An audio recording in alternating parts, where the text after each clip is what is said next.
Hi everyone. Hello, hello. It's Daniela here, and I have Danny Searle here. He's with us. Danny came from Brisbane to be our guest speaker to Spiritual Leaders Collective Meetup in Gold Coast, and I'm so grateful he accepted to come along and drive in about 2 hours from Brisbane, peak hour, to be with us tonight. So he is going to present Soul Ages and Ascension. And Danny, can you please tell us a little bit about you, please? Okay, I'm originally from Brisbane, but I've travelled a lot around the world. I've done talks all around the world on all sorts of topics and things like that. Currently tonight I'm discussing soul ages. So basically that's what happens when you die, when you get reborn again. In between, you're learning lessons, and when you come to Earth, you're learning lessons, and that determines what soul age you are, and that's what I'll be talking about tonight. Beautiful, beautiful. Thank you so much. I can't wait to listen Danny speaking and presenting this awesome topic. And also he brought lots of books. He's selling all these beautiful books in here. Ascension book and Truth Chronicles, book 1 and book 2. So we are very excited to have him here, to listen to him presenting, to get his books and meet with beautiful, like-minded people. Gold Coast, we have a nice community in here, Danny, and I'm sure you'll enjoy it. And people really can't wait to come to these monthly meetups and meet others and listen to amazing guest speakers like Danny is. So I'll just show you a bit around. This room is really ready to fill. It's all set up. We have people already sitting, waiting, eating some biscuits. We have our friends ready here to welcome everyone. And also we have beautiful ocean, and a beautiful ocean is always here for us, because that's the way where we are, Miami Surf Club. And we had full moon a couple of nights ago, and it's still beautiful out here. Temperature is nice, and all perfect tonight. If you still have the time to come along, in 20 minutes or 25 minutes we are starting, so feel welcome to come and listen to Danny. Thank you for listening. See you later, guys. Bye. We are anti-war. Who here wants a war? Who likes war? Anyone? No. I could ask that question all over the world, and I get the same response. So why is it that we have wars everywhere? Why is it the United States has had 22 years of peace out of 250 years of existence? Anyone? No. We could put it down to psychology, but it's actually more than psychology. That's what I'm going to be talking about tonight. Soul age. So this let me. Okay, so before we get into that, we need to learn about reincarnation. I assume everyone here is probably familiar with the term reincarnation. People all over the place have different ideas about it, so I'm just going to sort of boil it down into a quick sort of thing. So it's just the process of dying and returning back to spirit and being reborn again, okay, into a new body. And the thing is, you live and die as a human. You'll always live and die as a human, right? You don't digress, you don't go back into an ant or a bull or a dog or something like that the Buddhists believe. That doesn't happen. Most of the stuff I'm covering tonight is in this book here, because I was just about to talk about something, but it's in there. It's just that you progress through all different, there's 4 kingdoms, I won't get into it now, but you progress, once you're human, okay? So the average soul actually incarnates somewhere between 900 and 1,000. It varies with people, but that's the average.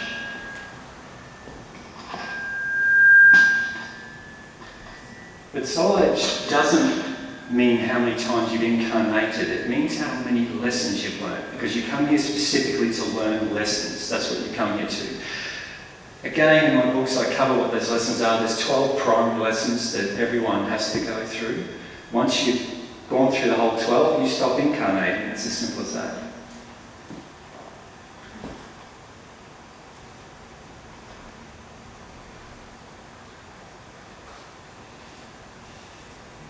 And it also also determines when you die and go back into spirit, there's not just one spirit world, right? There's not just one heaven, not one hell. Hell doesn't exist. That was made up. Okay? There's different levels on the spirit plane that you go to. This must be. Is this possible? So this is just a drawing I made sort of thing. You probably can't see it very well here. But essentially, the spirit plane is broken up into 7 planes, and within each plane there's 7 subplanes, okay? So each one has a different vibration. Do you understand what I mean by that? A different resonance, right? So when you die, you go through a process. You're not judged by God, you're not judged by anyone. What you do is you experience every single emotion you cause someone else in your life. So if you're a person that causes a lot of pain and suffering, you will experience that. If you're someone that creates a lot of love and joy, you'll experience that. And that is what determines what level you end up here. Okay?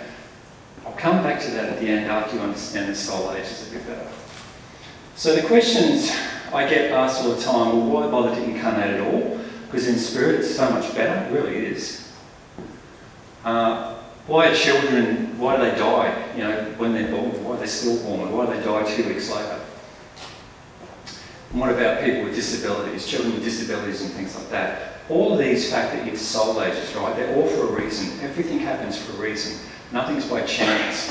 So to give you an idea, when you see kids and we feel compassion for them, we feel sorry for them, I used to even think, if I could click my fingers, I'd make that child walk again, right? Until my guides told me, why would you do that? And I said, because I feel sorry for them. Why are you feeling sorry for them? They've come here to learn a lesson, right? What's more important, normally these guys are really old souls. They're not here to really get any karma or to learn anything in particular. They're here to offer themselves, you, an opportunity to show your compassion, to show your caring, right? That's what they do. They volunteer to come here. When you see really mentally disabled people, again, that's normally a soul that's had a series of really, really traumatic lessons, in their life. Because we have those lives where you just have trauma after trauma after trauma. They need a break. So they'll come to Earth, again, to offer themselves to allow someone else to care for them, basically. And when they're in that incapacitated mode, they're not having to deal with the all-day, everyday things that we have to deal with, right? So it gives them a break, but it also gives other people an opportunity to care for them. So it all works together. So on the spirit plane, there's no negative energy whatsoever. So you can intellectually sort of think, what would it be like to be abandoned as a 3-year-old? What would that be like? You can think about it, but you'll never understand it until you do it. And the comparison I make is if you lived in the desert and you'd never seen the ocean, and I said to you, what's it like to swim in the ocean? You could read books, you could look on the internet, you could watch videos, but you will intellectually understand it, but you're not going to physically know what water feels like on your body, are you? You're not going to understand the sensation of water on you. It's exactly the same. So in creation, we want to learn everything. That's the whole purpose of us being in existence, is we want to learn everything because the source, God, whatever you want to call it, it wants to learn about everything. And it does that through us, through our souls. That's how it works. Once we stop incarnating, all that information that we gathered in all these lives goes back into the central database, which is God. Okay? Basically, that's how it works. So that's why we come to Earth. Earth is like a fast track for souls to advance. Earth is one of the few planets it's the only planet that has every soul age, as you'll see, lumped into one basket. Right? Every other planet either has old souls, young souls, child souls, infant souls separated, right? Because it's easier for them to learn quicker. But we come here, we choose to come here to fast track. So all souls start at what I call the infant soul level, and I'll cover all these in more depth in a minute. Then we go to child souls, then young souls, mature souls, and finally old souls. And there's 7 levels within each soul group. So that The young soul at the 7th level will behave very differently to a young soul at the 4th level, if you understand. That's the same with all the different, as we'll go through, we'll see. So how long does it take to get through? You could do it in a couple of hundred years, but it takes thousands of years. In Earth years we're talking about. There's no time in spirit, so it's irrelevant up there. But it takes a long time. And the main reason is when souls get here, they come here and they hit the oh shit button, right? They do. They just go, why did I come here? What am I doing here? I'm freaking out. So they'll go back into safety zones, previous experiences they had in previous soul ages, because that's what they're comfortable with. So they go back and do that, and then they wallow for a long time. So it takes 25 to 30 lives to move from one level to another. And as you understand all this, it makes perfect sense, because there's a lot of different scenarios in your life. Are you going to be born male or female, gay or straight, black or white, you know? All these things factor in. Are my parents loving and caring? Are they alcoholics and abusive? All these things come into your life lessons, what you came here to learn, what you chose, and you chose all this before you got here, believe it or not. And I know people go, oh, why would I choose this? Well, you did. Okay? Now you've got to figure out why you chose it. And that's what I'm saying there. A lot of souls get distracted. They go back into safety zones. And a lot of the safety zones are around hedonism, you know, alcoholism, drug use, things like that. And this is a little chart. Probably can't see it. I've got a bigger version. Basically, this is all the emotions that we experience in life. And down here is the more positive ones, and up here is the more negative ones. And we spend, with our, like in spirit, you're only dealing with these bottom ones, not the top ones. It's on earth that you have to deal with these top ones, okay? What I call fear-based and love-based, to break it down in. So if you want to know what soul age you are, I always say ask yourself a few questions. Is it okay to kill someone out of greed, anger or passion? Is it okay to kill someone that abused my child, like a pedophile? Would I steal from a friend or family member? Is it okay to steal from a family member if they wronged me? Would I assault a stranger just for pleasure or satisfaction? Can I forgive someone that has cheated on me? I believe in an eye for an eye punishment. Salvation can only come through accepting Jesus as my own personal saviour. And be honest with yourself. Ask yourself, if any of those questions, you say to yourself, yeah, well, consider it, I'll think about it, I'm not here to judge you, I don't care, right? But be honest with yourself. That will determine really what soul age you are. If you look at this one and say, is it okay to kill someone just out of greed, and you're horrified by that, that's because you've done it before, in a past life, and you've now learned that that wasn't the best outcome, that wasn't the best way of dealing with that situation, okay? That's how we remember past lives. I don't get into this whole past life regression stuff where people are told that they were a fishmonger's wife in 1957. That's irrelevant. It's completely irrelevant. It might titillate your curiosity. This is the stuff that matters, right? If you find yourself appalled by certain behaviours, that's because you have actually done those behaviours yourself and you've moved past it now. You've evolved into a higher spirit, right? Into an older soul. Trust me, you've done them all. So understanding soul ages, it really helps you understand human behaviour, and that's what I'm getting back to before. When I was talking about, you know, why do we have wars in the world when no one wants them? And why do we have this in the world when no one wants it? Or why don't we have this when everyone wants it? Soul ages. So in the past, we actually had mostly mature and old souls. That was around Atlantis. But then all that got destroyed on purpose, part of the bigger scheme. Excuse me. Because everything got set back to zero. That's time zero. Think of it like that. And since then, the young souls have really dominated the world. Now, the ascension, which I'll cover a bit at the end, ascension is only possible for mature and old souls, only because ascension, to ascend, you must connect with the heart chakra. And as we'll learn, it's only from mature and up that you can connect with the heart chakra. They've got the hardware to do it.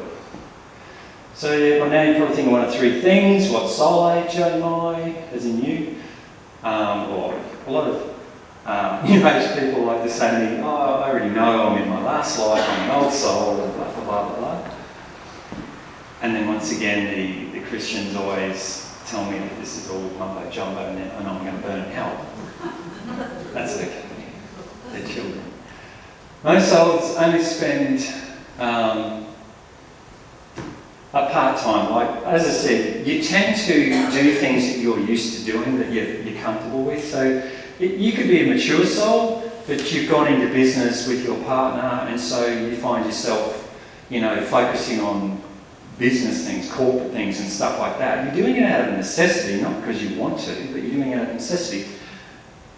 Business and things like that is a young soul phenomenon, right? That's a young soul behaviour. But if you're a mature soul or an old soul, you can go back to previous skill sets that you had, if you understand. So that's why old souls in particular, they're like the jack of all trades. They can do almost anything they apply their mind to, not because they're particularly intelligent or talented, it's just that they can access this resource of information. Yeah. Sorry to interrupt, but is a lot of this in your book? It's just Yes. that I'm writing it. Yeah, no, it's all in the book, and I'm really skimming through quickly, so yeah, a lot more detail than that. Fills in all the gaps. Thank you. Yeah. Ego versus soul. So every human is born with an ego. That's the human part of you. It's born with the body. And then the soul has to integrate. Again, I cover this in the book. I explain exactly how a soul integrates with the human body because there's a real art form to it. So young souls spend a lot of time after conception, after 3 months, young souls have to continually come in and out of the body and the baby to be connecting all the chakra points and all the other things that go with it, which I explain. Old souls get cocky, they might pop in just as the baby's head's coming out, right? Because they can do it really quickly. But so younger souls who are not used to controlling the ego runs the show. And then older souls, where they know all the tricks of the ego, they get to run the show. That's basically what I'm trying to say there. And it's a balancing trick. Because see, ego is not all bad. Ego tells you to run when the tiger's coming at you, okay? Ego tells you you've got to eat. Ego tells you that you've got to procreate. So ego is not all bad, but ego is also like a spoiled child. It needs its way all the time. It freaks out. It lives in fear. The soul is what gives us art and literature and poetry and music and things like that. So this is the Soul Ages. And I made up little sayings that help me remember. So infant souls, their motto is let's not do it. Child souls is do it right or not at all. Young soul, it's all about me. Mature souls, I know how you feel. And old souls, live and let live. So we'll start with the first group, infant souls. So these are new and untrained souls. Souls have been born all the time. Soon infant souls will stop being incarnated because we're coming up to the ascension, so there's no point in coming here. They'll go to a different planet. And they populate the native and indigenous tribes, often clustered around the equator. And the reason why is they're learning survival, right? They're brand new to the earth, and so they're learning survival. So they live in places that offers those lessons, right? Because in the countries they live, they have floods, they have hurricanes and fires and snakes and lions eat them and everything. Everything's thrown at them, right? They die young.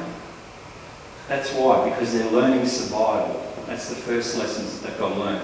So in the lessons 1 to 3, they're basically very unskilled, untrained, untried. They're unfamiliar with the earth plane, right? So they're usually in a constant state of fear. And as I said, they regularly experience famine and disease and drought and all those sorts of things.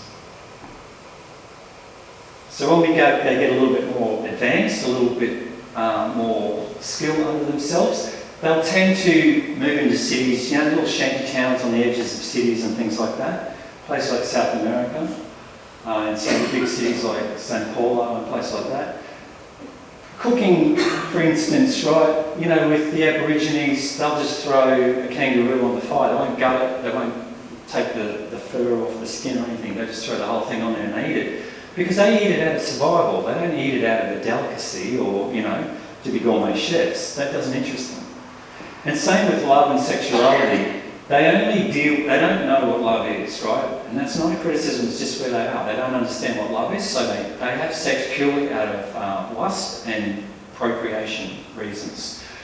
That's Idi Amin, if you didn't know. He was a classic infant soul in the 7th level, because when souls get to the 7th level, they're just about completed that level. That's when they're at their most confident, their best, basically.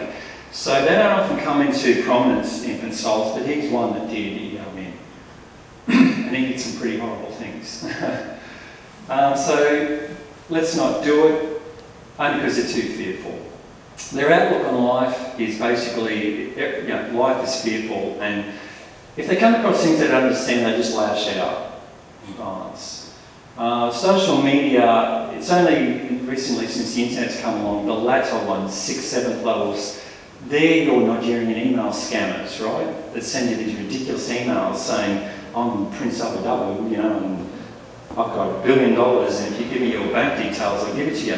They think that's really clever, right? They think that that's really smart, but it's not. It's because of the level of it, right? And it's not because they're idiots either. Their intelligence has nothing to do with soul ages, right? I've met old souls that are complete idiots, and I've met young souls that are quite clever. So intelligence has nothing to do with it, or race or anything else. Relationships,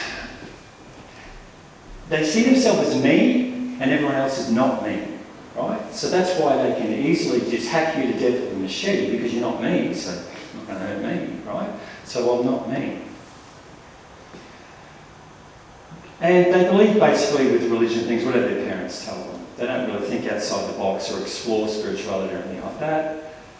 And they just have a very simplistic view of the world. And as I say here, so this is not to condemn young souls, I'm not judging them, I'm just telling you exactly what they are, because they're like children. They're really like children, innocent, untrained. I mean, if you had a 3-year-old that drew all over your wall with lipstick, I would hope you wouldn't belt them and you know, lock them in a shed or something. You would sit down and you'd say to them, you know, you shouldn't do that. Is that still on? No? You shouldn't do...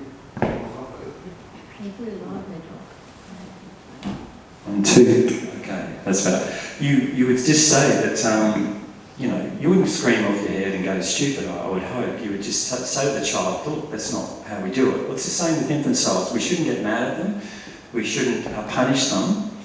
We should accept them as who they are.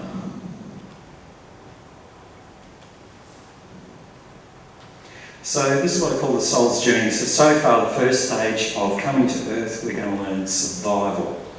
So the next thing we're going to do is learn right from wrong, and we do that in the child soul phase. So they're all concerned with right and wrong and discipline. And a lot of them are strong patriots, mayors, sheriffs, you know, church members, things like that.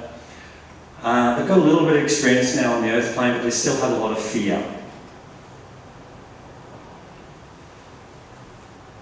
They crave structure, they love it. They really do. Because they want to prove to the world that they can do things right. And they're the ones that hold, you know, religious leaders as, you know, demigods and doctors and things like that, and even politicians. You know, like, this is Truman, he's the guy that dropped the atom bomb, and a lot of the child souls in America, that's in your Bible Belt area, right? They just love this guy, they just think he's unreal. Personally, I think he's a psychopath, but... You know. They seek out the discipline system because they're learning right from wrong, so there's a lot of them in jail, and a lot of them in gang members, gangs and things like that. And then there's the Hatfields and McCoys because they're very vindictive. They hold grudges for a long time. They are the bureaucracy, local schools, hospitals, everything. That's who forms the bureaucracy. They're really good workers. They love law and order. And they're pretty unshakable in their beliefs. So again, a lot of them are fundamentalist Christians or Muslims or Buddhists, whatever. Any fundamentalist thing, they're usually child souls. So their motto is do it right or don't bother doing it at all, right? So they don't do anything by halves. They're typically ideal students. They're really good at their job, but they're followers, right? They're really good at following. They're good at getting orders and carrying them out and things like that. They love social media and things. They're the ones that post family pictures all over social media. You know, barbecues of baby showers, weddings. They're always they love their families. They're very close to families. So they see themselves as me and other people as many other me's, right? Because they only hang out with themselves. They don't mix well with others. So they tend to just assume everyone's the same as them. So if you come and you meet a child soul and you present them with an idea that completely is not even in their scope of being, they will just be almost belligerent. They just will not believe that you could believe something like that.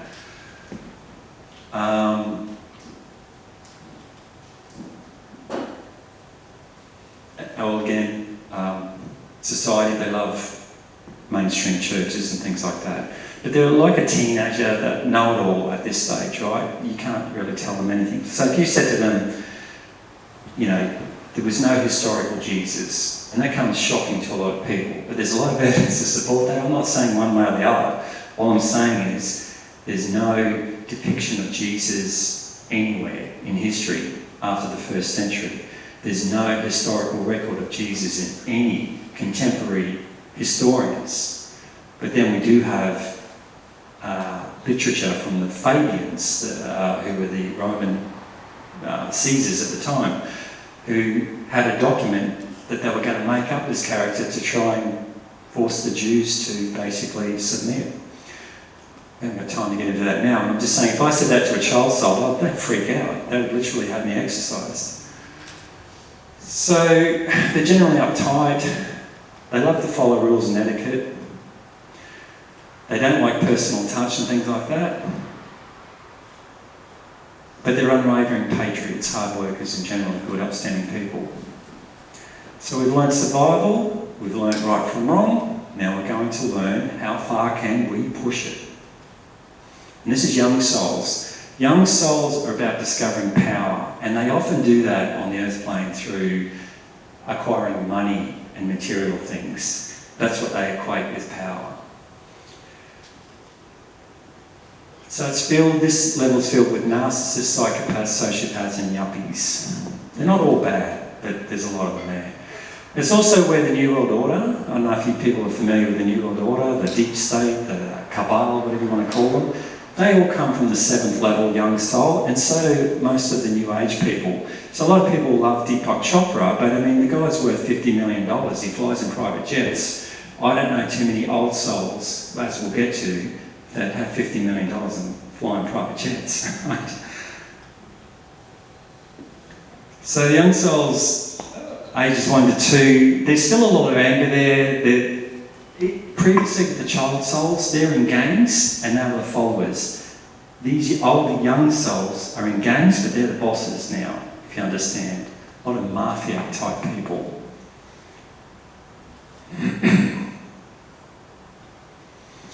Then they get to age 3, because they've created all this really bad karma, and they just sort of freak out. So what they think is, right, knee-jerk reaction, I'm going to go and live as a hermit. So your typical grumpy old man or woman, you know, bag lady, that sort of thing. They'll go and live those lives to try and avoid any more bad karma. But then eventually they end up by level 4, where they start to want to socialise again. And this is when they get into the mafia. They're ruthless, life is cheap still.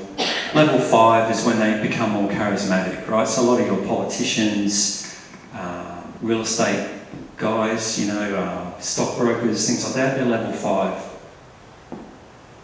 Level 6 is your billionaires. So level 5 is the millionaires, level 6 is the sort of billionaires, and then level 7 is the multi-billionaires, the trillionaires.